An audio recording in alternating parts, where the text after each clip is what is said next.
Welcome all to Tavern Talk. I am your host, Reverend Sergeant Tyler Randall. Today I'm only using one of my titles, and it's purely for pomp and circumstance.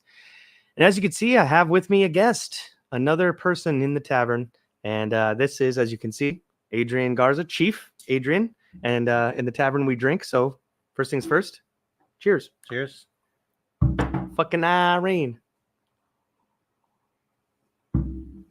Thank you. I appreciate the warm welcome. I have seen that you've been doing a lot with your podcast and kind of just getting out there. I know you're doing the silky runs and stuff like that. Oh yeah, I missed a couple in this year because of other engagements. I'm doing a little bit more with the VFW as well. But to me, that's I definitely respect that because I'm more of like the low key, like I just kind of like, or maybe the more traditional vet, like I just sit at home and drink. I'm not like out like with the community doing stuff. So no, that's good. That's good. I think I should explain for everybody that's watching. Right now we are live simulcast on Facebook, YouTube, and Twitter. Yes, I know I've been permanently suspended on Twitter, but there's a new one. If you find it, you find it. Truth. So, well, it won't let me broadcast on Truth just yet. So. Oh, but you can put the word out. You can put the word out, yeah. True Social, fucking Reverend Sergeant Tyler Randall, what's up? But also, so Adrian and I know each other from way back. We went to high school together. For 1 year, I moved to Devine, Texas, and go War Horses. And Adrian and I were in the same class. I don't remember us hanging out like a whole bunch, but in passing, like it was like, oh, hey, what's up, Adrian? Hey, what's up? Hey. We'd like hang out at football games, and like we definitely got along. We're definitely very similar. Which is funny that we've had kind of similar like life or career trajectories after that. But yeah, we kind of ran in like different circles. Like there's kind of like a Venn diagram, like like adjacent cliques, I guess maybe. Yeah. Like we shared a lot of mutual friends. Mutual friends, yep. And we were both kind of similar in the fact that we like, or at least I felt like I wasn't like from Divine or of there, so I still felt like an outsider. You know what I mean? As far as like, some of the families there are like very entrenched, Oh so yeah, there's some old families there. So if you're not like Dubos, if you're not one of the like if there's not a street named after you, then like your family name, then you have to work a little harder. Shout out to the Duboses, bro. What's up, guys? You just got to work a little harder. It's not a big deal. But actually, your family founded Hondo. So the Line Webbers. That's right. Maybe I spoke out of turn on that one. Did I like tell you that, or did you already know that? No, you never told me. So your wife told me. See, and I was like, what? Humble brag. Yeah, I was like, wow, like I would have told everyone that. That would have been like my headline on social media. Yeah, the Line Weber house is founder of Hondo. So I'm like, all right, like legit that you kept that like under wraps. There's actually a movie that Tom Hanks did recently called News of the World or something like that, where he plays like a traveling barker of the news, and he's trying to take a German girl to Castroville, Texas, because where all the German farmers are. So my family was the Germans that were just a little bit closer to the damn Medina River. Okay.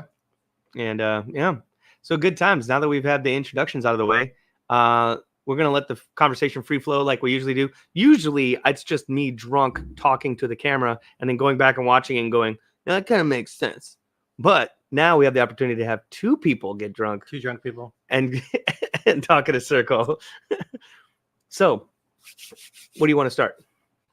And remember to kind of talk into the mic. Yep. Let's talk about maybe current events. Yeah, let's go. The country. We've got election coming up. Local election. 7 days. It seems like it's going to be a pretty important one. I've heard people that don't normally discuss politics or even get political start kind of getting political and discussing what's going on. Like baby steps. Right. And I think it's just because it's like, no matter what your opinion is, these are some different times. I think people are really feeling things where they matter most. I mean, it's almost kind of like the leisure class can kind of sit and think about like the philosophical, like what does this policy mean, or how does this affect me? But for the average kind of, working man or common American, it's like, they're not going to look up from the grindstone unless to see that. And those gases at fucking they 350. can't put money in the F-250 for those of us Texans. Or they can't, steaks are more expensive. So I think it's really hitting home for a lot of people. What Democrats like to always say is kitchen table issues, right? Kitchen table. The kitchen table issues. Like, first of all, ain't none of y'all eating dinner at the damn kitchen table anyway. Y'all are eating on TV trays in front of or you're eating not even together at all. But they love hearkening back to the 1950s, but also saying that as like the worst time in human history at the same time. Like, the gas is outrageous, inflation's outrageous. They've depleted the oil reserves, and then when they went to go beg Saudi for more oil, Saudi was like, "Fuck you, we're gonna go 2 million less." And now this is gonna put us in a winter situation where we're about to run out of diesel in a few days. I don't know if people really care because airplanes, trains, barges, trucks the most important, right? Everything stops. How do you get, like, if you're in the city, it's not like you have a farmer's market on every corner, or people have, like, in World War II, they had like the victory gardens in the backyard. Like, people really don't know where food comes from for a lot of people, especially in an industrialized nation, in an urban environment, in like the Western world, in an urban environment. Like, there's people that legitimately think, because I care about animals, I'm not going to go hunting. I'm just going to buy my food. I'm going to buy my meat from the grocery store where it's more humane. It's like, bro. So yeah, if you so cities are not necessarily self-sustaining. It's kind of, cities are only allowed to exist because of our surplus value, of our excess. It's kind of like this hasn't really happened. So yeah, sorry. No. So it's more fragile than people think. But that's because we've been able to move on as a society from an agrarian like concept of how we live our lives, because now only 1% of people have to farm. People are able to specialize in modern society. And so that's great, because I can be a programmer for Twitter and provide no real tangible value to the world, but I can still live a very comfortable life. But when those trucks stop coming to the cities to deliver food, maybe you hunt pigeons or something, but at a certain point, you're going to be out of luck, So I think the trucking, I think that's going to be huge, because you got a lot of people in a small space who are hungry. It doesn't seem like a place where I'd want to be. I live in Houston, by the way, so that's going to devolve really good. Like, I didn't think that through. You see how it is, like when there's a flood. Luckily, when there's a flood, people aren't just like walking the streets. When there's a famine, you better not be caught out in them streets, bro. Yeah, and a lot of people have a lot of weight on them, so they're gonna outlast you. You're gonna be hungry, and in a bad position before they are. So if you're thinking that you're gonna outlast the masses, unless you got some food stocked up, maybe they're just trying to put a band-aid on a broken leg before the midterms to just hope that they hold on to any seats anywhere, any governors, governorships anywhere. But it's not necessarily a good thing that just Republicans win, because as we've seen time and time again, many of them are just what Michael Knowles calls the court jesters of the left. They're like, we're going to take the opposite side, but we're really just going to fall in line with everything they want us to do. And I think that kind of segues into something that you brought it to my attention, but it's something that I had already known, but it kind of really like shined a light on it. So I was talking about, I'm more conservative. I don't necessarily consider myself Republican, but I definitely consider myself more conservative. I definitely supported Trump, still do. And so kind of what I was talking to Tyler about was, I think what you're getting at is, when I have these like political discussions with my family, who are some of them are very left leaning, very Democrat for a long time. And I have these discussions and I'm like, hey, look what's going on since this stuff happened. Like, we had the economy shut down during COVID, and you weren't living as badly as you are now. And I get a lot of pushback with like, well, I voted Republican plenty of times too, and they've back in '68, and they still they still did me wrong with the school teacher retirement and this, and I'm like, yeah, Nixon really fucked you over, man. and I'm like, yeah, but that has nothing to do with Trump. Like, if you look at him as like more of a populist movement, and I think the telltale sign is the fact that his detractors are literally both sides of the aisle. Like, that's one thing that's unified. Like Mitch McConnell and Nancy Pelosi both hate Trump. What's the one thing that's been able to unify the establishment and the so-called elites is that they don't like Trump. He's an outsider. He doesn't play by the rules. He's incorruptible to a certain extent, a maverick because he's already rich. He's already rich.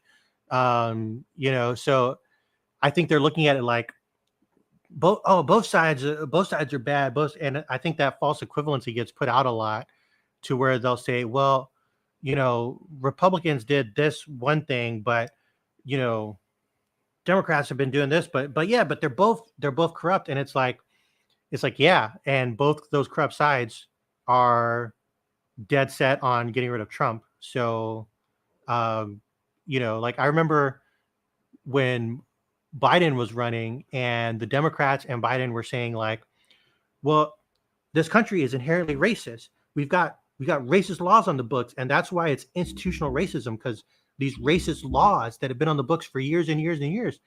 And I'm like, yeah, but did they tell you that Joe Biden was a lawmaker for 50 years? So and he came, I went and sat at the table with the segregationists. It's like, oh, okay, so you were like capitulating to them, or what? It's like, yeah. You can't win that argument. It's like, either he did something about it, or it was all about the power the whole time, and he just shifted when the wind did. Went over, the populace. If you're going to make the argument that things have been bad for a long time, you can't turn around and elect the same people over and over again. And okay, things have been bad for a long time. Okay, objectively, things have been were good for a long time. Like, look at technology. Like, how could you even say that living under Trump was so bad? It's like, yeah, gas was cheap, food was cheap, people were making a little bit more money, we were a little bit more competitive in the world, and that's it. I mean, and for me, people were left alone. They cut a lot of red tape for regulations. As far as people wanting to start businesses, as far as people wanting to keep more of their tax money, they were running stories. And this is imperative for the one person that is watching live. This is imperative. They're like, people are going to get less money back on their tax returns under Trump because Trump. And you're like, wait. They're getting less money back on their tax returns because they're paying less taxes. Do you not understand how fucking simple? And I'm bad at math. I'm a dumb when it comes to math. And even I was just like, that doesn't track. But what you're hitting on is kind of something that I think is very interesting, is that because we've gotten so polarized and so separate, it's almost like we live in different realities at some point.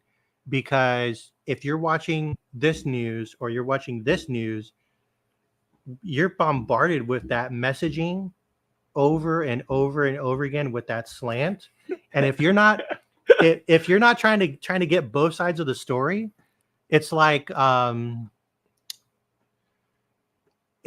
you're going to the shooting range, you're shooting a gun. Yeah. If I'm off a little bit here, then a close range, like 5-yard target, it's going to be like this much.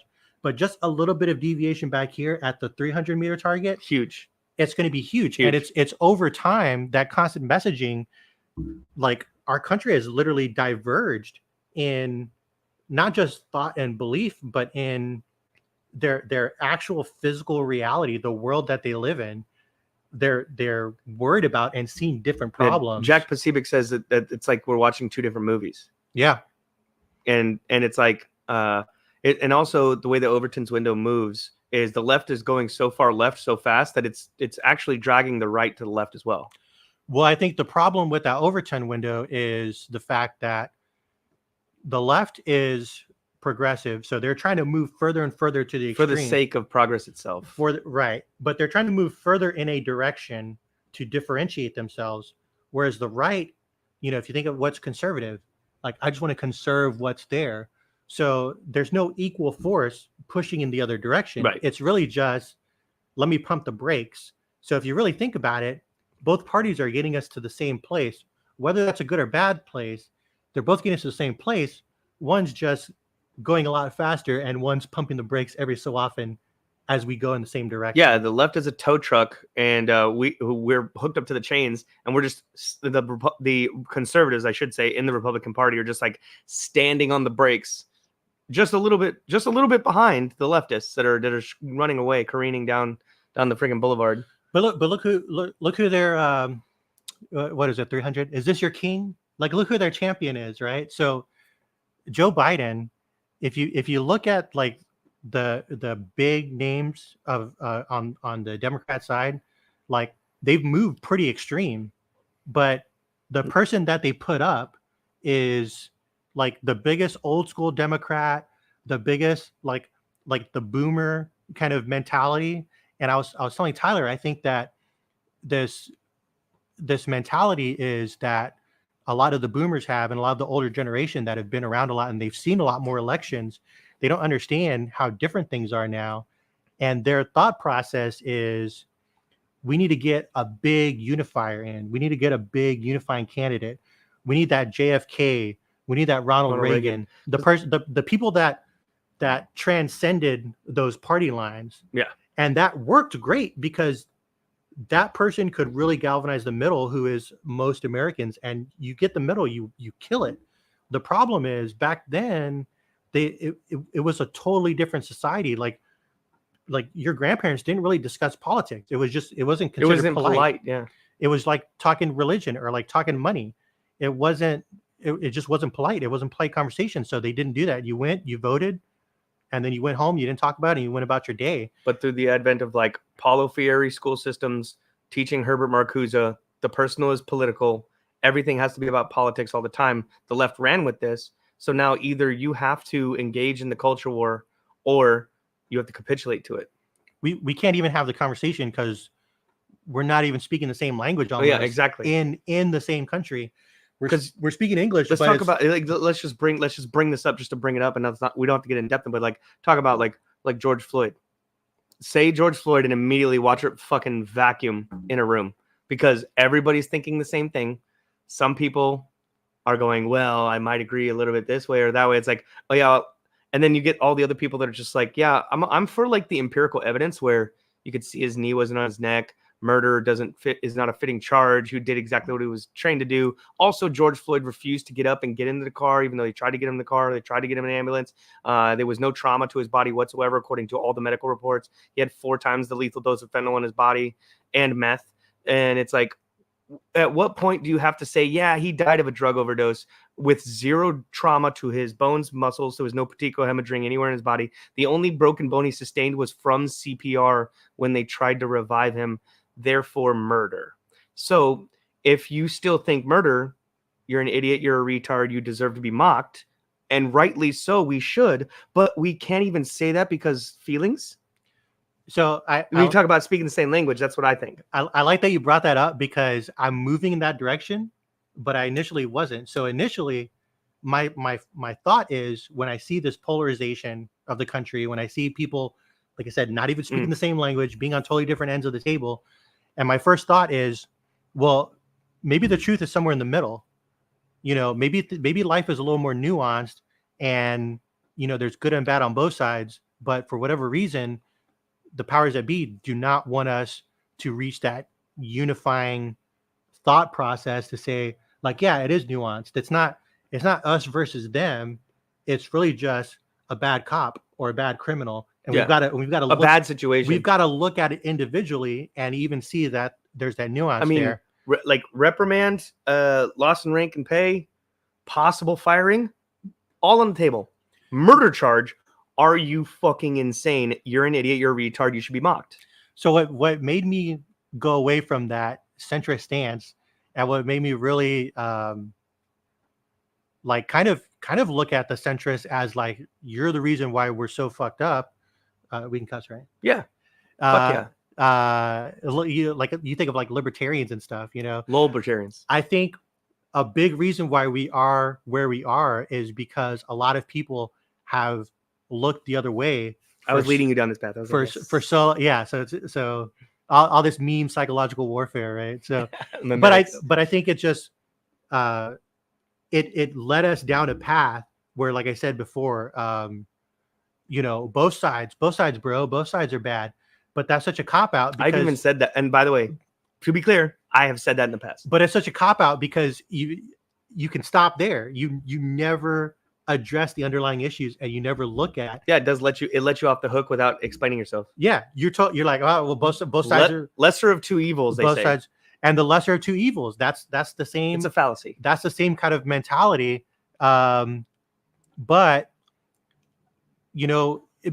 that's kind of the reverse mentality, because people actually use people go on the other extreme and say, I'm not going to vote for the lesser of two evils.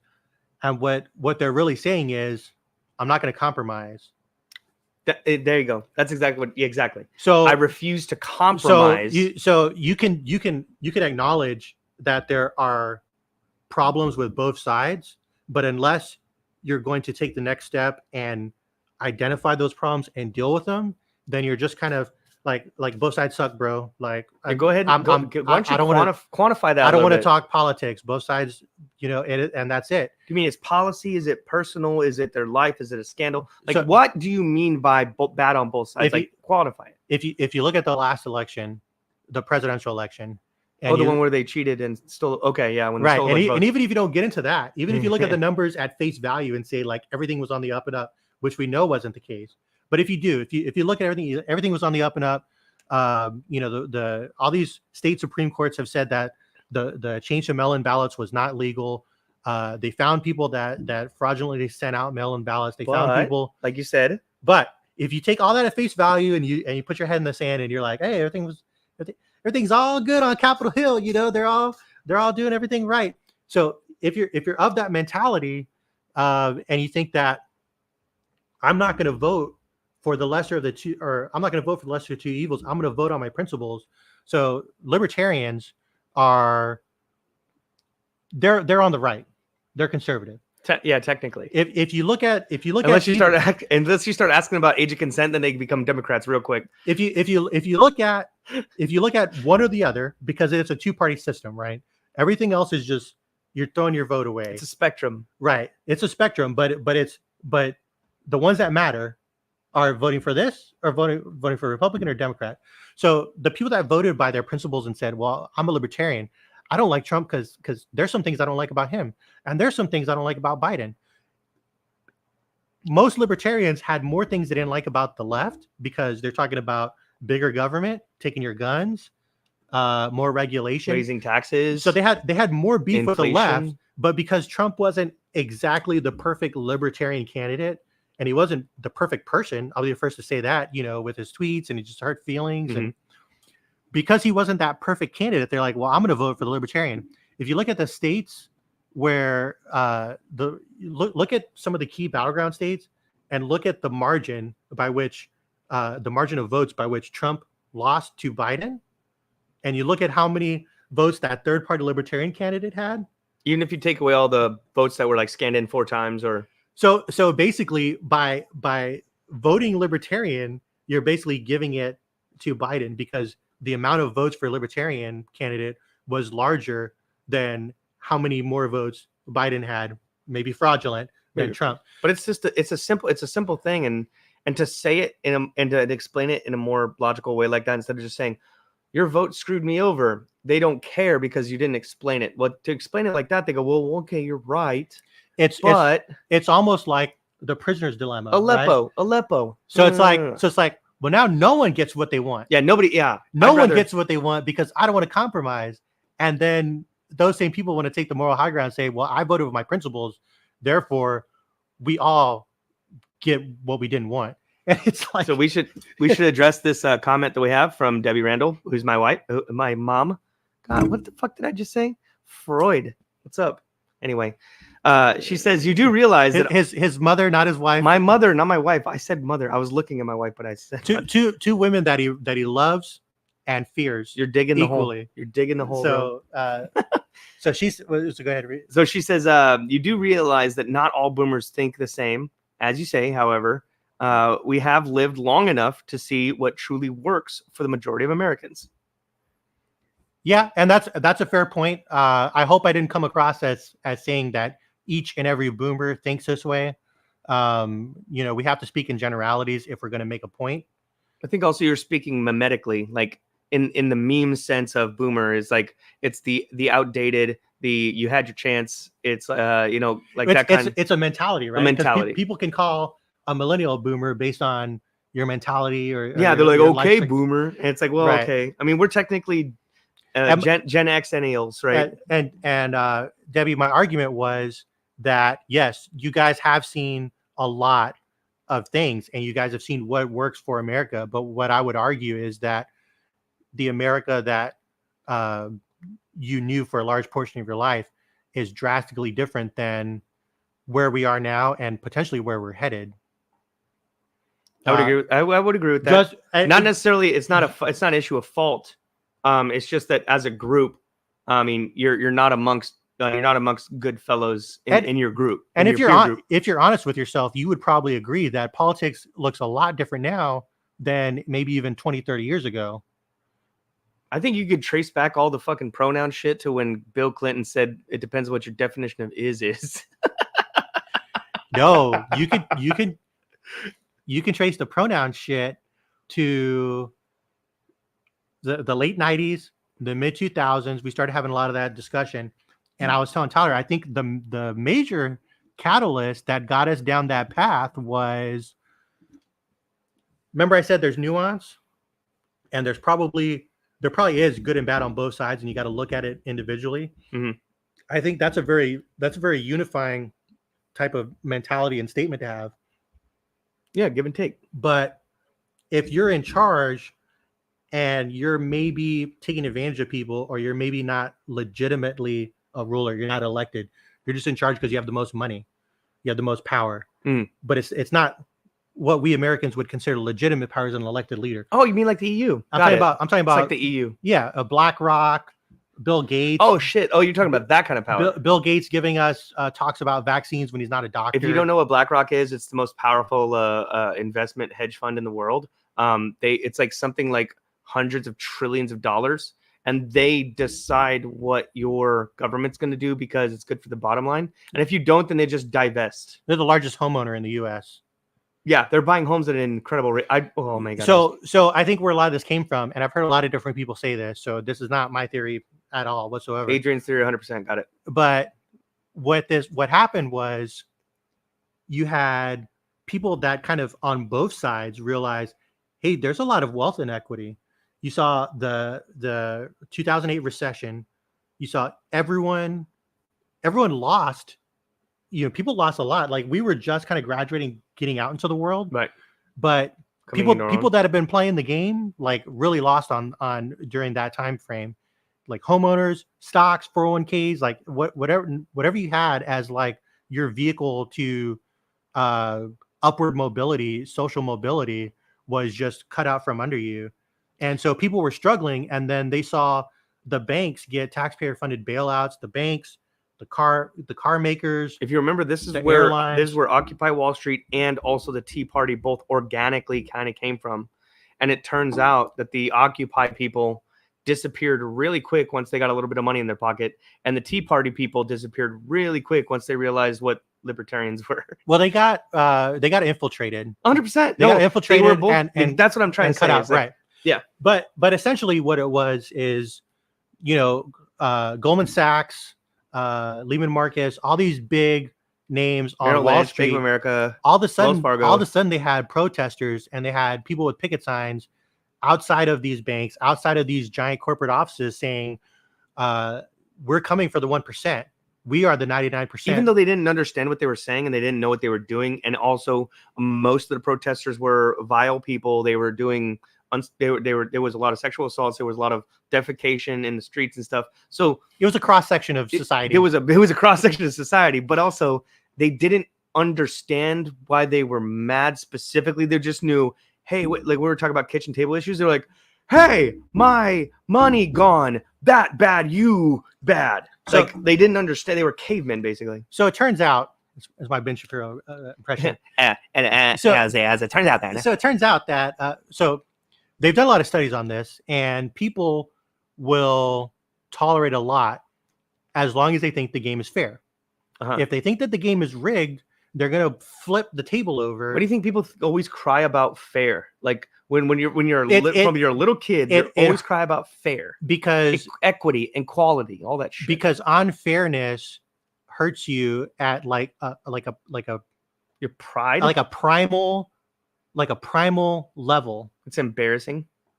It's a survival issue. It's a survival issue because it's a fallacy to be sure, but it also is. It's also like it is a fallacy because there's no fairness in nature.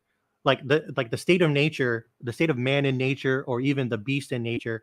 There's no such thing as fairness. It's survival of the fittest. It is violent and it is completely unfair by its design. Right, but it does, and they've seen this in monkeys. They've seen this in, they give one monkey more than the other monkey, and they will not cooperate. They will not, even if you give this monkey enough food to eat, more than enough food to eat, but he sees you give this monkey like one more banana, and he loses it, and suddenly he doesn't want to participate in society. And I think that's kind of what was happening. Isn't it hilarious that works at even like the lower levels of like higher cognition? Like we are aware of ourselves, and monkeys are very fucking close. And even then it doesn't work. Like, you have to correct kids on this. That's like the first thing that it's almost like humanity. That's how you know that it's instinct, because you have to correct it in kids. But what you said, hierarchical. What you said about, I never considered this, but you're absolutely right. They didn't even realize what they were doing. They didn't realize that they were hitting the nail on the head. They were figuring out what the real issue was, and these billionaires on Wall Street were like, "Oh shit, we need a fucking distraction." So you had the Trayvon Martin. Yeah. You had the notorious Hispanic white supremacist George Zimmerman. Sorry. You had why are you apologizing? My people. You're Indian. Yeah, remember. You had all these people that were suddenly like, crap, like they're onto us. They figured it out. And so I think that mid 2000s, that's when you saw all this us versus them. Let's try and separate. All of a sudden it was like identification of different characteristics as being your major identification. Oh, like point. Immutable ones, like melanin content. Yeah, it's like, well, this color versus this color. Oh, did you know all the Goldman Sachs people, like a majority of them are white? Did you hear that? Did you hear about that? All those guys that made all that money in 08? Ooh. Well, the people that are telling you that, well, who's their champion? Again, is this your king? Joe Biden. Yeah. The whitest boomer, the guy that there was, the guy that tried to to block the second black Supreme Court justice. So I think a lot of what is going on now was kind of set into motion as a way to distract from what I think maybe potentially the real issue, which is the 1% that has unjust power over the 99%. Because in America, the illusion is, one, we're all equal, and two, authority is derived through legal means by consent of the governed. And suddenly people were realizing that we weren't all equal, and these people that are really in charge do not have the consent of the governed because none of them are elected. I think another part of that is like, I don't care that the 1% has power per se, because I've got the Don Draper. I'm like, I don't think about you at all. Like, I don't give a shit about anything, any of your machinations, anything that you guys are trying to do. It doesn't really affect me. But then when it does, and by the way, when it does to the dum-dums who aren't even like trying to engage in this conversation, those are the dum-dums that go and occupy Wall Street and just fucking start throwing feces like monkeys. And it's like, I can sit back and go, oh, okay, well, it's probably a good thing that I didn't have all my money in the fucking housing market. So that kind of reminds me of what I was saying earlier, off camera, was that you can look at this a few different ways, and I've kind of moved. Like I said, I've really kind of moved, and we were going to talk about this too, like my personality trajectory and my political trajectory. Mm-hmm. So you could have a macro victory, or you can have a micro victory. And what I mean by that is individually, it's almost like a prisoner's dilemma, whereas we know that people are always going to look out for themselves. They're always going to, advocate for themselves over the general population, unless what's good for the many is also good for them. But where they're in conflict, of course, we're going to look out for ourselves. So it's always better to masquerade and then advocate for yourself at the end and all this other kind of. If you look at what's going on and you're not happy from both sides, right? Because there's people that disagree with me fundamentally on the left that are watching CNN and they thought that the world was falling for 4 years under Trump.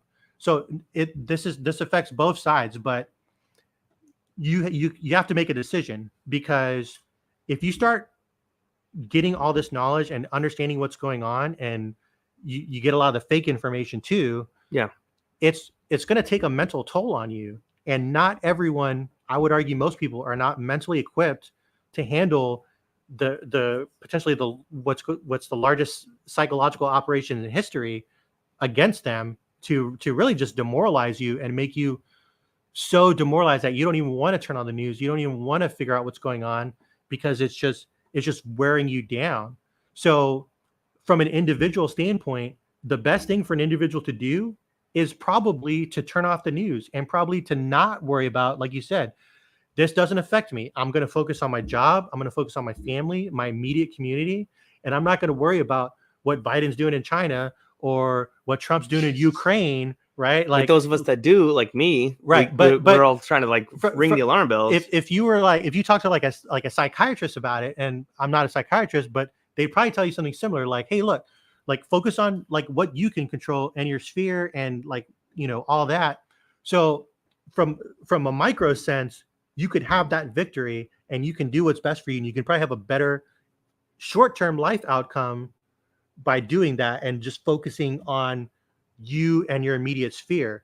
That's a micro victory. But I think it's fundamentally going to lead to a macro loss or a macro defeat, because if everyone individually did what's best for them and said, okay, I'm just going to focus on me, my family, my job. I'm not going to worry about what the politicians are doing on Capitol Hill. I'm just going to just assume that it's all 100%. If the whole country does that on a macro scale, then I personally feel that things are going to get a lot worse, because they're not getting any sort of pushback whatsoever.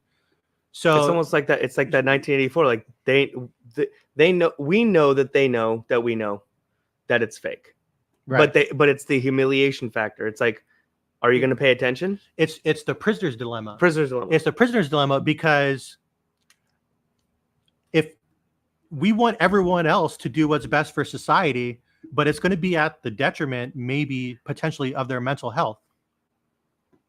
So we want everyone else to advocate, to be political, to figure out what's going on. That's why I said that's like that's the Marcusian, the personal is political. It works really good at mobilizing people, but it also they don't take into account that there's going to be an opposition. And I think that's where Alinsky and Marcuse and Paulo Freire all fall down, as far as in their communist Marxist kind of revolutionary way, is that they fall down when they never estimate correctly what the pushback's going to be. They only estimate that this collectivism will move forward. And that's what it really is. And this is a new term that I've been using. I always say it's compulsory collectivism versus voluntary individualism. You have two choices. You either have to be collectivized into a we, us group. They always mischaracterize Spock from Star Trek. They always say is like the needs of the many against the needs of the few. It's like, but by the way, Spock voluntarily sacrificed his life to save his friend's life. He wasn't voted into the freaking chamber to realize that. It's nerdy as fuck. That's not the point.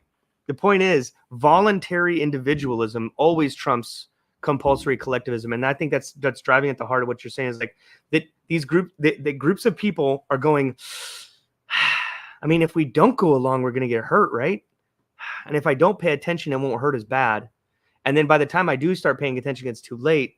So maybe I can just kind of skate by and still kind of be a kulak. It's best for society if people are informed and if people go out and try and fix the things that are wrong. But it's better for you personally to just ignore it. So you're in this weird prisoner's dilemma where you need everyone else to kind of give a shit and like mobilize to try and make things better. But it's better for you personally if you just sit back and rely on other people to do that. Yep. If you look at, I will bring up briefly the January 6th people that are in jail. And the heroes. Right. And I would call them a hero. No matter what side of the coin you're on, these people did what they thought was right, and they mobilized and they did something. And, if you look at it, it wasn't like, they didn't hang Pence. They didn't do they didn't burn the Capitol down, right? I know a lot of you heard that conspiracy theory that they threw feces. It's like, I don't know. So have you ever been to DC when it snows? It gets muddy. We had much worse during the Democrats' Summer of Love, right, where they burned down like police stations and federal buildings. Here in Nashville, they tried to burn down the federal courthouse. So what I'm saying is, and the leader was a left-wing son of a judge. Whether you agree with those people, those are the people that both sides want on their team. They want those people that are going to go out, be energetic, right, and that are going to fight the power, and that are going to do what they think is right. The problem is no one wants to be those people individually, because it's very clear to see that they're facing a very negative outcome for their actions, right? Because they're the tall blade of grass, right? They're the nail that was sticking up a little bit more that got hammered. Yeah, that's the one that gets hit. That's the blade of grass that gets cut. Right. So we all kind of agree, like I said, both sides, we need those people and we want them on our side, but none of us want to be those people. And I think, truthfully, this is where I've already reckoned with myself. And I think I've said this on another stream, but I've also talked to my wife, Michelle. I've always said, I've started to say, it's like, okay, it wasn't in the cards for me to have kids. I can't have kids. So I have a little bit less to lose than some people. And I sympathize and empathize with those that do have kids that feel like they're shackled and say, I'm not allowed to because it's a tough decision. Because I have to protect my family. People rely on you. But I'm like, but the way I look at it is, I'm like, well, John Adams had a family. George Washington had a family. All these guys had kids and wives and cousins, and did they not pledge their, I know that it's a tired trope, but they say they pledge their lives and their treasure and their blood to make a change. So I'm probably going to piss your mom off again. But I'm going to pick on the boomers again. So it's interesting that you brought up, right? Like, people with families feel like, they got to play by the rules. They got to work within the system because they've got a family. They got people that are relying on them. But I would also argue that things got so far bad and we got in this mess. Like, look at the recession. We had just graduated high school, right? Millennials were not the shot callers.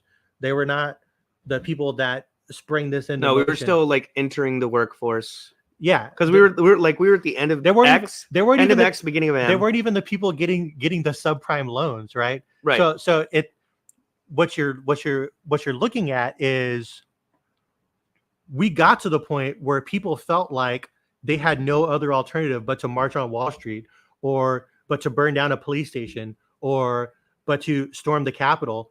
These people got to this point because we've let this boil over. We've let this, like I said, this inequality, this unfairness. I'll play the game as long as I think I have a fair chance of getting to the top. Right. If you're saying basically, like, if writing truly is the voice of the unheard, we do have to listen to all sides of it then. No, I'm saying we've got, even the people at the top, even the elites, have a vested interest in keeping up that illusion of fairness. Oh yeah. And right now they're not doing that. Okay, they're throwing it in people's faces, and even non-political people that don't even get involved in this are starting to see the cracks in our culture, in our country, and they're realizing that maybe it was rigged from the start. Maybe I don't have.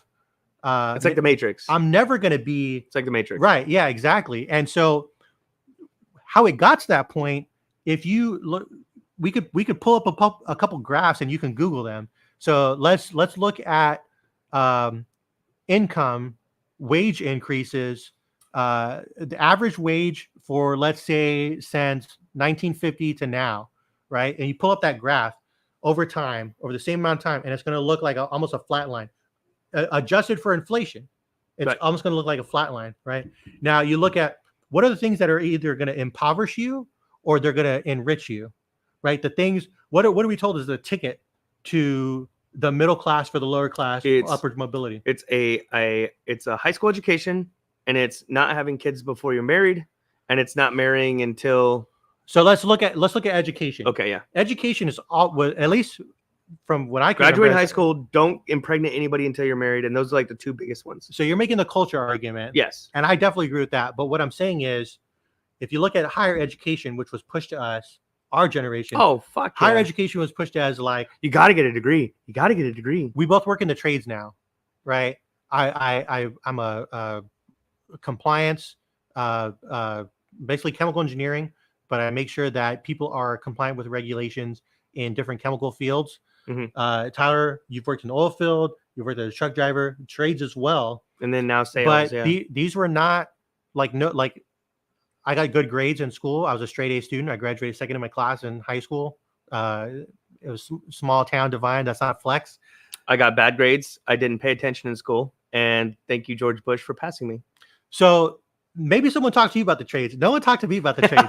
That wasn't like. No, seriously, I was a prison guard, and my buddy was like, "You need to get the fuck out of here, dude. You're too smart to work here." And he literally, it was like I'm not taking anything away, but it was what was it? Goodwill Hunting moment. He was like, "Hey, let's go to this job fair and go to the oil field." And then like he didn't go, and he like watched me like sail off into the sun.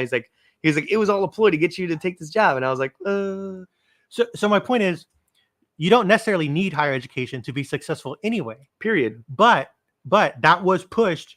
That's the conventional wisdom, is that you need this or else you're not going to get a high paying job, right? So all these promises were made, and these promises were not kept, right? It's like the anti-Trump, right?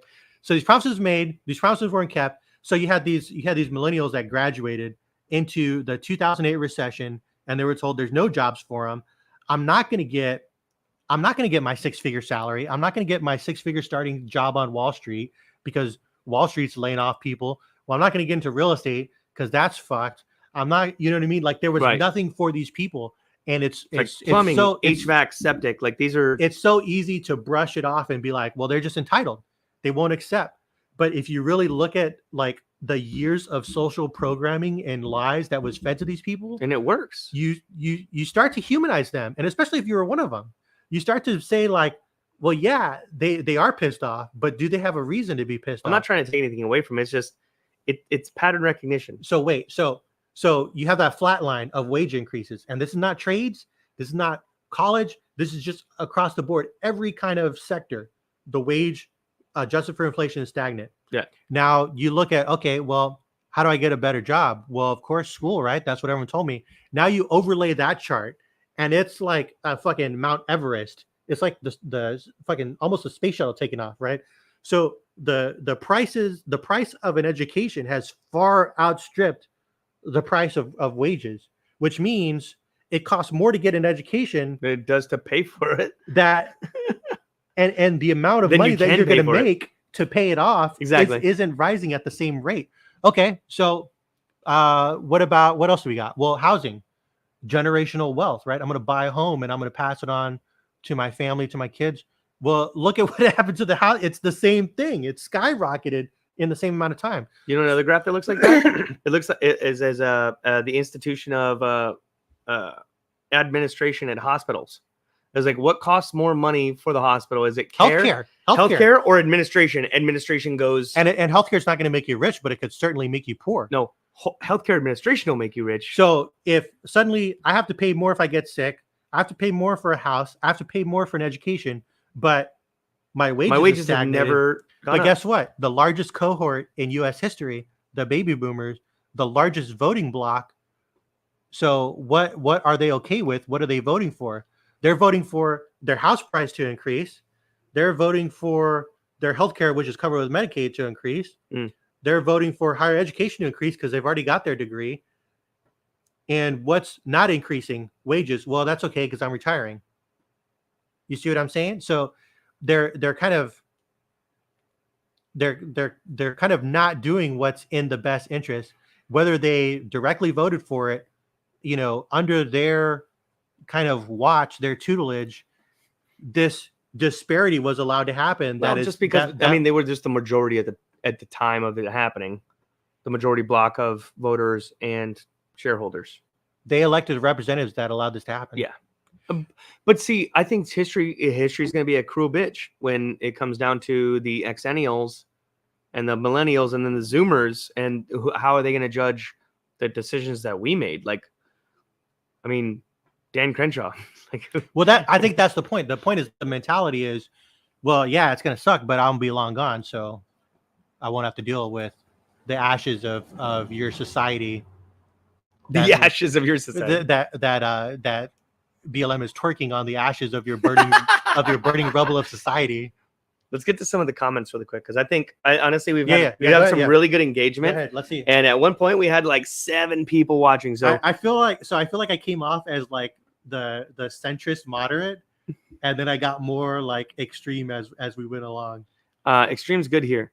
So we're going back to the beginning here. Debbie says she's by the way, like she's in line, like as we're getting it.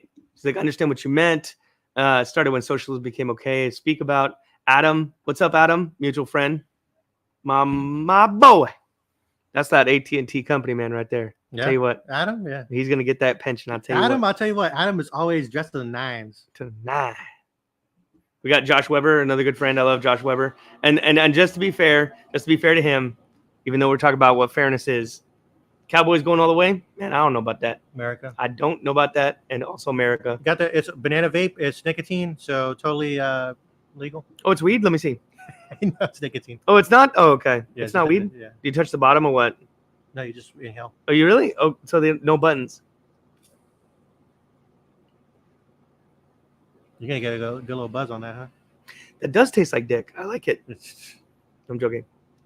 And my buddy Angelo lives in a neighborhood. He said, this conversation is more heavier than the musical list. By the way, he makes fun of me for listening to heavy music. That is Sugar Ray or what? No, like I'll listen to something heavy and he'll be like, oh, that's not heavy enough. Like he's like heavy. Okay. And he said this conversation was heavier than that band. And Debbie continues, Mom. She continues to be fair, yeah. Talking about what fairness is. I showed all these already in the chat, but I wanted to get to Tanner. Tanner was our last guest, and me and him had like a 3-hour conversation where we spanned everything from slavery to politics. But I want to get to this one. Let's read this one out. Okay. He says, I still read the news, but when I stopped listening to political podcasts every day, a lot of things became much more clear. I suddenly had time and ability to focus on things not only more personal, but also the things that allow me to properly process what's going on in the world. This goes back to our podcast, mine and his, about leisure and about how that's going to help us culturally. So Tanner, I do like that comment, because I think that what you're describing is hitting that healthy balance. Mm-hmm. And I think that's probably the best of getting that's best of both worlds, right? Because you're giving yourself time to recharge from the fight, because make no mistake, this is a war. This is a civil war. It's a cold civil war or a soft civil war, but it is a mean war. And the problem is only one side is aware that they're fighting the war. The other side is not, or refuses to acknowledge that they're fighting a war. And so and then they're losing. So anytime the other side it invokes that kind of that language of saying that it is indeed a war, they say, oh, see, you just want war. It's like, no, you're refusing to acknowledge that you're in a war. Well, they're playing to their strengths, because their opponents are middle America.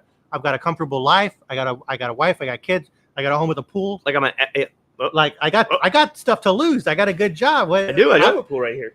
I'm not gonna go with a picket sign and burn shit down. No. And then his second comment, which we'll get to as well, he says regarding doing something versus not, we have a problem of obsessing over national problems that we individually have little say in, but ignore our neighbors.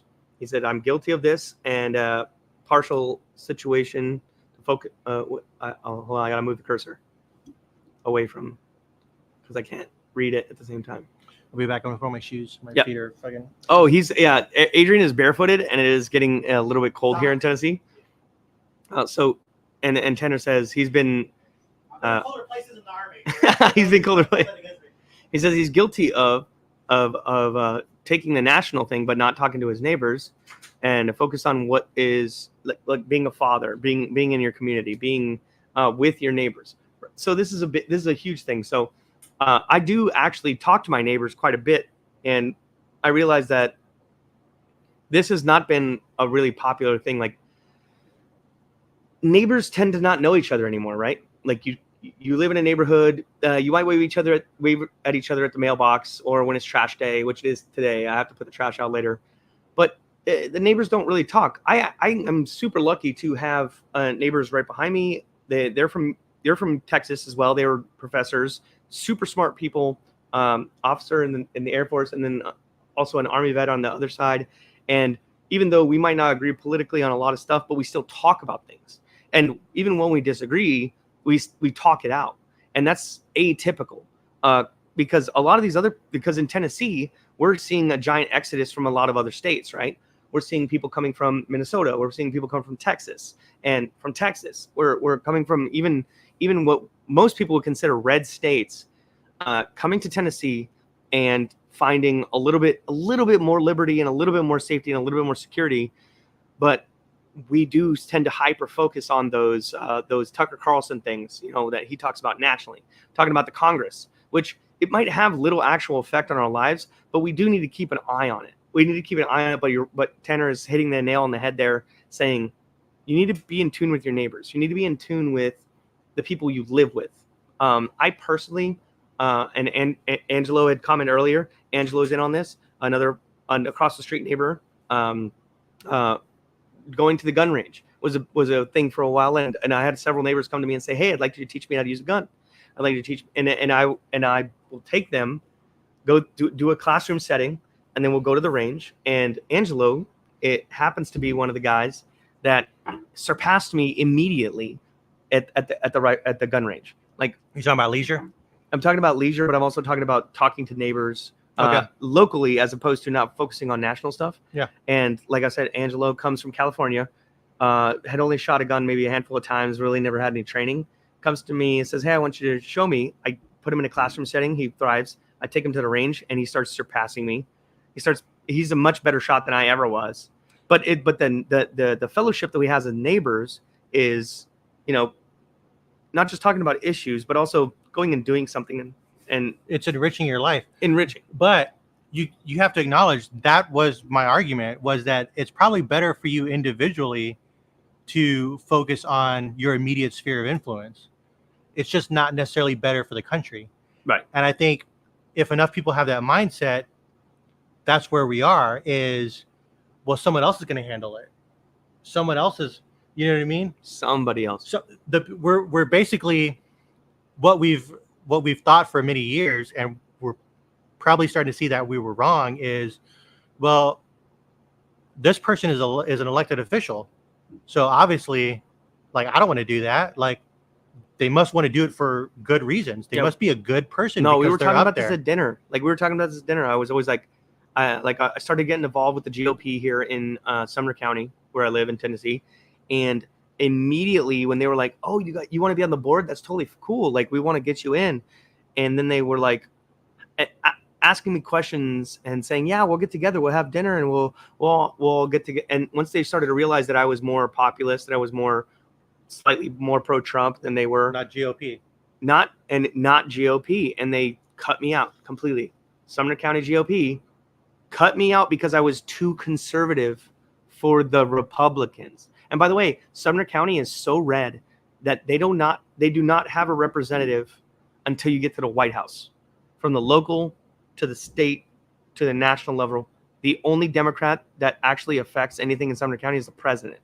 So they're technically red, but they're not conservative. And this is what I'm trying to get at, is like, Because they've been pushed with the Overton window. Yeah, they've been pushed with the Overton window, but it's the type of people that are attracted to office. The type of people that are attracted to office are attracted by the power, by the prestige, by being on TV, by saying, yeah, I'm, you know what? I'm calling them out. Yeah, I'm Johnny Garrett. Yeah, I'm in the state representatives. Yeah, I'm your majority whip. And it's like, yeah, but what are you doing for me? And they're like, no, but I'm the GOP majority whip. And I go, yeah, but what are you doing for me? I showed up to one of his rallies. I was wearing a fucking Star Spangled Banner suit. He called me out because it was awesome, and he got his fucking picture and he got his soundbite. But then when we got to know each other a little bit, he was like, wow, you're a little bit more populist than I thought. I don't want anything to do with you because you're going to tank my chances of getting reelected. And this is where I've talked about this in the past. The 17th Amendment was the worst amendment that we ever passed, period. And I'm going to explain myself. The 17th Amendment changed the way that senators are voted in. The way senators used to be voted in, it used to be state legislatures. Why? Because we already have a popular voting system for House of Representatives. Yep. It's popular. It's just people voting for people. Now we've already selected these people to make laws, so why not let them select other people? But the senators used to be pushed in by your state legislature, which, by the way, state legislatures, they live where you live. Their kids go to school where kids go to school. They work where you work. They are already accountable. So they're saying, well, that's a good old boy system. It's like, yeah, it's a good old boy system until it doesn't work. And then your state legislatures are held accountable for the senator. Then when you made a senators also a popular vote, it completely negates the protection that we had there. So it was a stopgap. To counter the local good old boy system, we countered that with the DC good old boy system. We let the DC good old boy system infect our local. So now the state legislatures basically have their legs cut out from under them federally. So they have no say in what our federal makeup of legislators is. So the state legislatures either fall in line to get the federal money, or they fight back against the Fed like DeSantis is doing in Florida to try to shield themselves from the Fed. What you don't understand is if we were to repeal the 17th Amendment tomorrow in this midterm election, the people that are your neighbors, that are your state representatives, have to vote your conscience, not theirs, in order to give you a senator in the Fed. And people have been talking about this for a long time, like not just that, but all kinds of checks and balances that are never going to go through. Like people have been talking about term limits, which I'm still not sure if that's a good or a bad idea, but that's something that people have put forth that has gained some traction, but it's like, it's never going to happen. Right. Right. And Debbie's next comment, bringing this up, it would be nice if more people take steps politically, locally, you can make some good changes, but it takes time. And that is the problem, is people don't have patience. So and my mom is also, Debbie is she's on the city council, started out on the Parks and Rec board, and then got voted in. I saw in Divine, right? In Divine, got voted in city council, District 5. Dealing with the golf course, right? That's the only thing I know is like dealing with the golf course. The golf course is like a hot button issue. That is its own podcast. In Divine, yeah. It's its own podcast because it shows the level of ineptitude that city councils will have, because they don't understand where money comes from, and they don't understand what something like a golf course can do for your city. But it's the same thing. People having apathy towards either the federal government or the local government. If you just say, well, I'm just not going to worry about it because better men than me are going to go into those positions and make positive changes, the only people that are going to go into those positions are people that attracted to power. And if you're not involved, they're going to do whatever they want. Which is funny because I know specifically my mom. And like you said, you've seen that not just federal, but locally. If you look at all that golf course stuff. Yeah, my mom got involved in it specifically for the golf course, and specifically not because she's wants power. She just wants to do what's best for the people. So you have one person out of 9, or however many's on the docket there in Divine, one person that's going, hey guys, let's just calm down. This private company that bought the golf course is making money, and they're bringing people here. We're having golf tournaments. We're attracting people to our city, and they're making a profit for the first time in decades. And then they said, well, we want to audit them. And it's like, what? Mom, I'm going to have you on to explain this in greater detail. This is a completely different podcast, but it just happens to be kind of fitting into what we're talking about. Like, you can keep your local people accountable if you just show up. We were talking about those people that go to Wall Street and they wanted to protest, even though they had no idea what they were protesting, but they had their finger kind of on the pulse and they were in the right direction. If you were to do that on your local level, everything on the federal level sorts itself out. Because Tennessee happens to be before all the influx of people coming from California, from Texas, from Nevada, from all these other places that are fucking turning into garbage fires. When you have people moving here, changing the demographic of your state ideologically, you lose the ability to actually have local people be accountable. So you are 100% correct that if you worry about your local, you can almost insulate yourself. You could from the problems of the federal Tennessee government. is out of debt. They're not taking federal subsidies, but that's going to change. And you know what? Bill Lee, the governor who is up for re-election right now. Yeah. Am I going to vote for him? Yes, because he's technically a Republican and he is conservative to an extent. But God forbid there was somebody that challenged him in the primary that was saying, hey, let's keep Tennessee financially independent from the Fed. Let's keep it's somebody like DeSantis who's going to say, let's keep Tennessee as far away from the Fed as we can. Let's institute policies that are good for Tennessee, not necessarily for the people moving to Tennessee.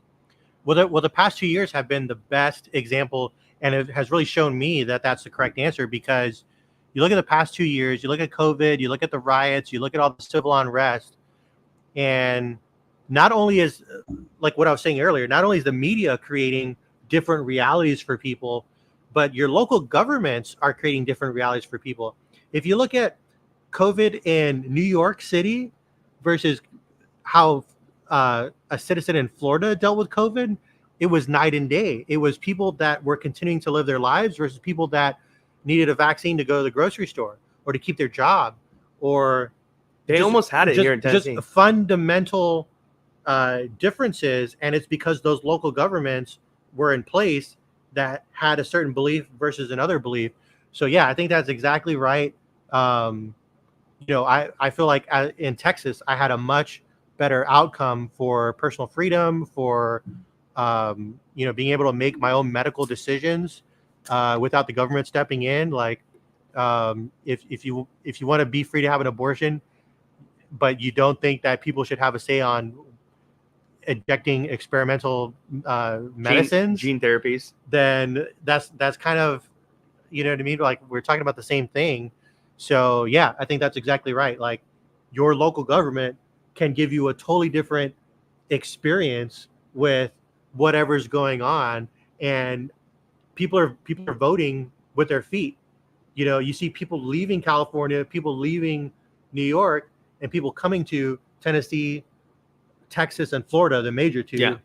By the way, on that front, Epic Times published an article showing that the census made a boo-boo.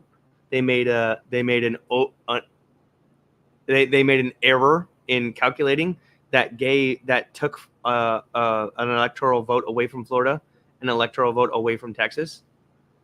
No biggie. We accidentally undercounted the amount of people, and it's like, what do you mean? Like, you have the mechanism, so fix it.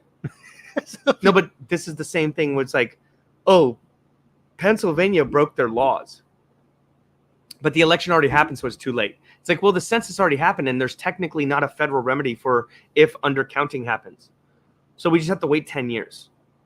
It's like that is, to me, the procedural bureaucracy that says, well, there's literally not a federal law that says we have to change it. It's like, yeah, but what's right is right and what's wrong is wrong. You should have a referendum. Period. Yeah. There needs to be and this is what do the people want. This is where what it comes down to, like when people start talking about Article 5 Convention of States, and we're very close to it. We're actually Convention of States is when your state legislatures get together on the national level and they all decide to amend the Constitution. Even if it happens, which it might not, you still need more state legislatures that are on board currently to ratify. And then even then, certain things would just never get on the docket. Like 17th Amendment would never get on the docket. But Term limits. would never. But by the way, term limits it's a fickle thing. It's like, do you institute term limits because of 100 bad people, or what if you had an awesome senator? Would you not want that person to serve as long as they possibly could? It's the age old. Are you throwing the baby out with the bathwater? Bathwater, yeah. Right. Like I would people that are like I would rather a million 100 guilty go free than one innocent get imprisoned, right? Something like that. It's a philosophical argument, but also when you look at the Innocence Project, all they do is target guilty people to get off, and it always works, and it's terrible. It's almost every single person that the Innocence Project has freed has been guilty of sin. So you brought up it's a philosophical argument. You brought up the leisure class, or having the leisure time to focus on these things. So what do you think a wage stagnation is, right? So if people need leisure time to give a shit about their government, I argue they have leisure time. Well, they just don't use it because of Netflix, because of TikTok, because of Instagram. Well, that's taking away their leisure time. No shit. Like they have the leisure time. They're just not using it. I would say that if I'm having to work harder to earn the same amount of money, which is technically less money because of inflation, or because just the standard of living is so much higher, then I would argue that I don't have leisure time.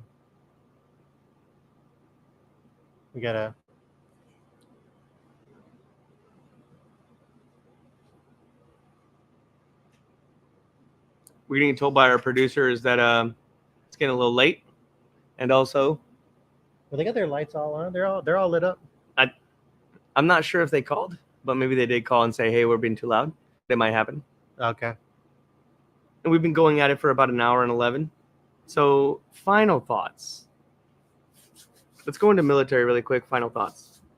Or do we save it for another one? We could save it for another one. I'll fly down again. You can do another one? So I'm here just for work, not leisure. But if Tyler would so graciously invite me back again, I would love to come and all day and just shoot the shit, and maybe have some lighter topics, so it's not all it's not a fucking hammer. Do extremist hour J6 commission type. Last comment, Debbie Randall once again. Learn to budget, kids. Yeah. Hoard gold. Again, hoard lead. I hate to pick on the boomers, but that advice. Yeah, you're making much less than us. 40 years ago, you could raise a family off on one income with a high school diploma. And now you need two incomes of college diplomas, college debt. The context of that is absolutely ridiculous. And when you look at the book that Elizabeth Warren, of all people, actually wrote, that's a fallacy. It's like, oh yeah, you need a second income. Yeah, but when you get that second income, you live at that level. And then when that second income goes away and you only have one, then now you can't live at that level. People made sacrifices, and people lived where they could live, and they did what they could do.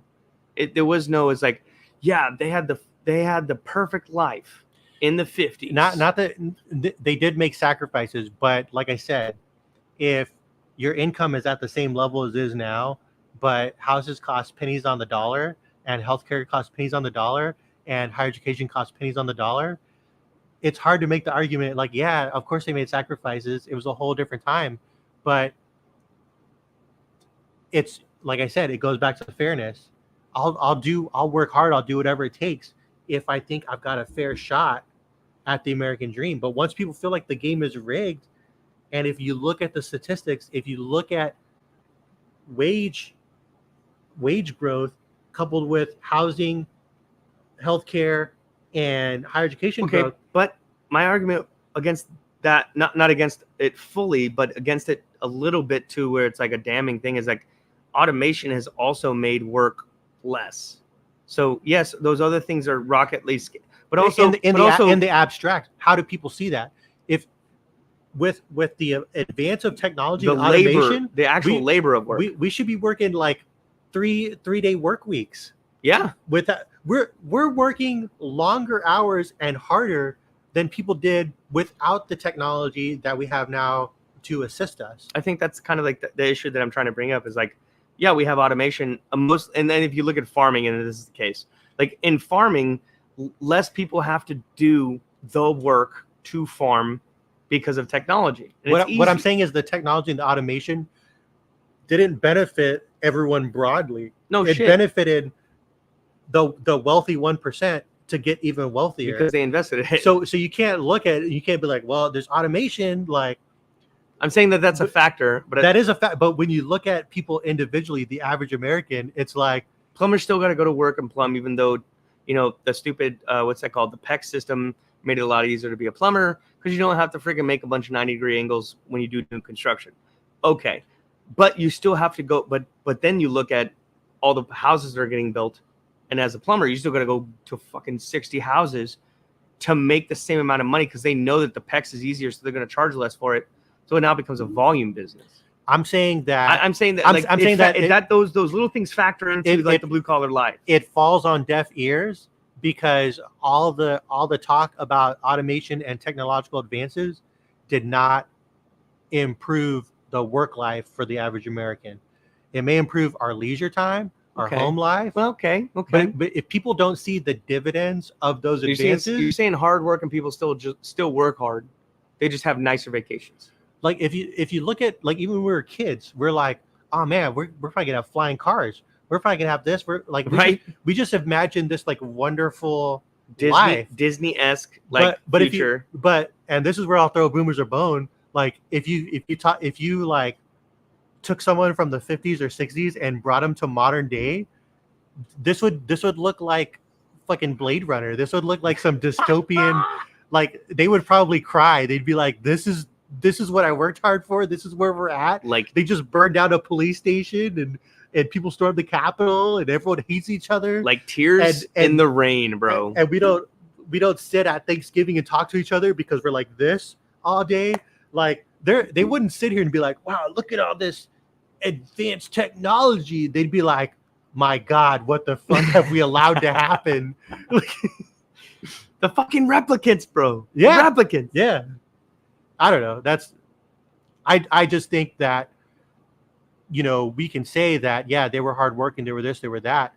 But I think that there's a lot to say for people feeling, and like I said, people feel it on a visceral level. And it's something that even the Occupy Wall Street, as close as they were to the right answer, even they couldn't fully verbalize. Like you said, they didn't fully understand where they were, what they had stumbled upon. Adrian, you're killing Debbie. She's saying not all boomers stayed stagnant.